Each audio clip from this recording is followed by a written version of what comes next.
Hallelujah, hallelujah, hallelujah, hallelujah. Purihin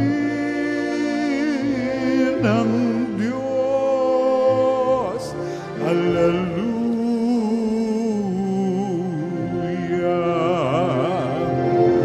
Purihin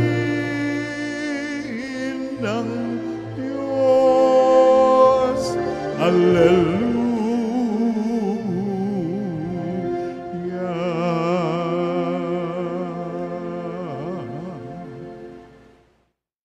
Sumainyo ang Panginoon. At sumainyo rin. Ang mabuting balita ng Panginoon ayon kay San Lucas. Papuri sa iyo, Panginoon.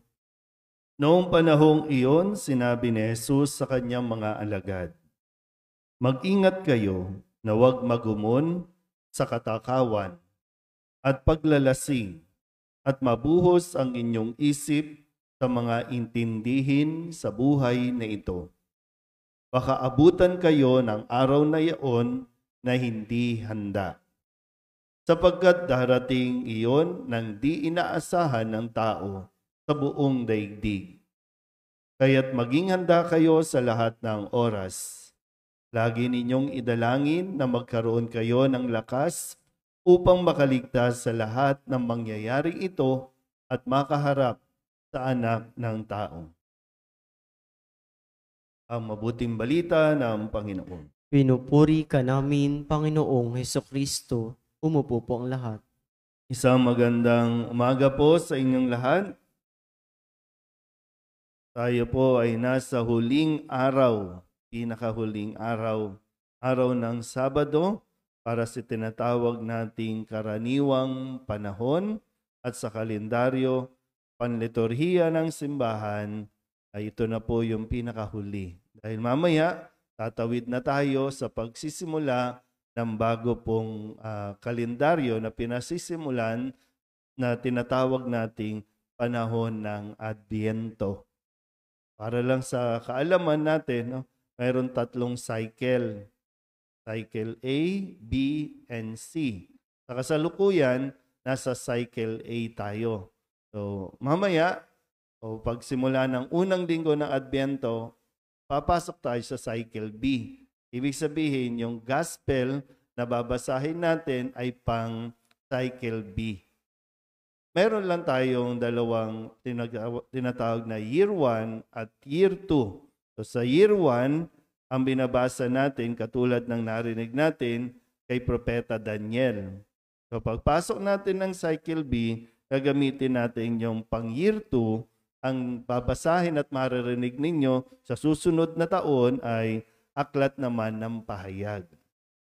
Kaya kung makakapagsimba ka araw-araw, more or less, kung hindi ka nagbabasa ng Biblia, nakikinig ka ng mabuti sa bawat pagbasa sa tuwing dumadalo ng misa, malalaman mo na ang buong kwento, buong kasaysayan ng kaligtasan natin na naisulat sa Biblia. Ina po. Kaya dapat nagiging aware tayo unti-unti, lalo tigit sa liturhiya na dinadaluhan natin. Kasi ang panawagan nga sa atin, magkaroon tayo ng active participation. Bahagi yun na dapat na ginagawa natin. Hindi tayo miyembro lang, na uupo ka lang dyan, no? Katulad sa iba na hindi ka po pwedeng magbasa ng Biblia, makikinig ka lang sa kung ano sinasabi ng pastor o sinasabi ng kanilang mga leader. Atin, malaya para mas may kalayaan, para mas malaki ang tsansa na mas mapalalim natin ang ating pananampalataya. Dahil ang kaligtasan natin ay nakasalalay sa kung paano tayo nananalig, kung paano natin nikilala at tinatanggap si Kristo bilang tagapagligtas. Kaya sa huling araw na ito, pakinggan natin muli at balikan ang mga huling mga sinabi ni Kristo sa atin sa buong linggong ito.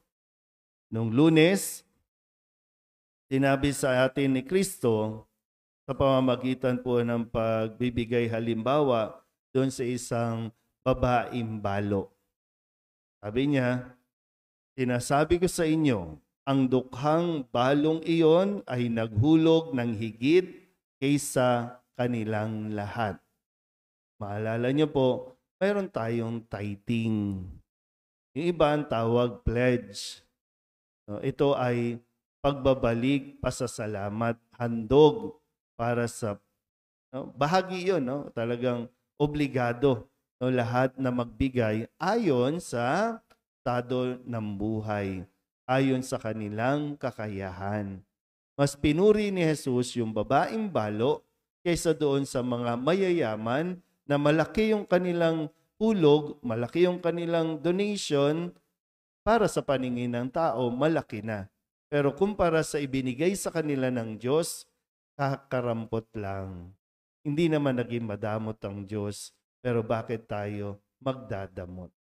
So, tingnan natin kung paano ba tayo nagbibigay para sa alay natin bilang pasasalamat sa Diyos.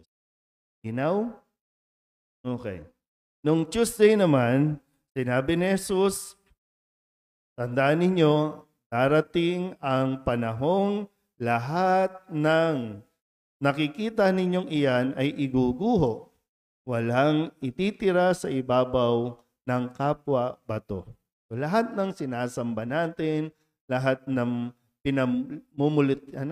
nilalagyan natin ng palamuti, pinagaganda natin, doon natin inuubos yung kayamanan, pera, oras.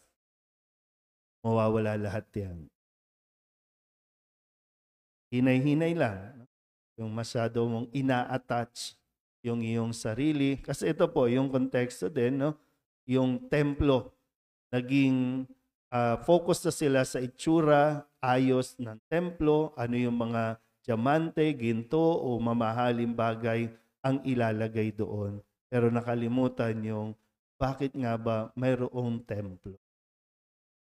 Noong Miyerkules naman, ang sabi ni Jesus, tandaan ninyo, sa inyong pagtitiis ay tatamuhin ninyo ang buhay na walang hanggan.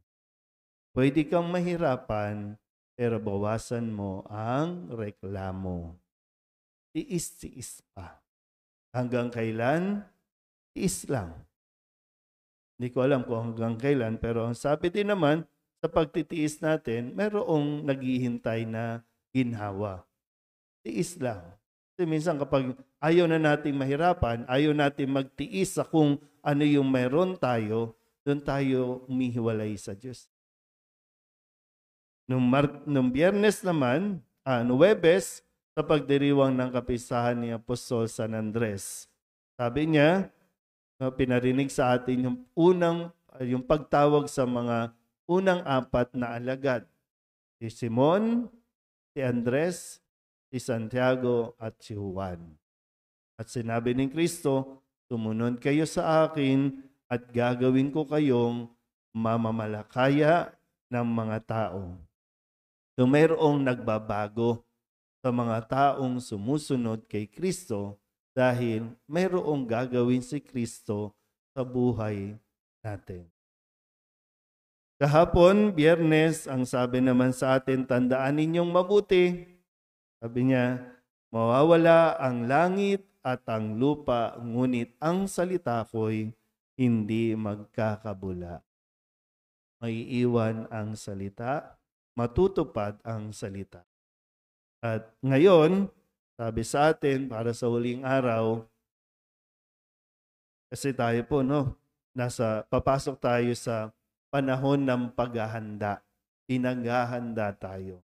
Pero baka magkaroon tayo ng kakaibang pag-unawa, pag-intindi, kung bakit sinasabing misunderstandings, na ang preparations ay panglabas, kundi ang paghahanda ay yung atin pong kalooban.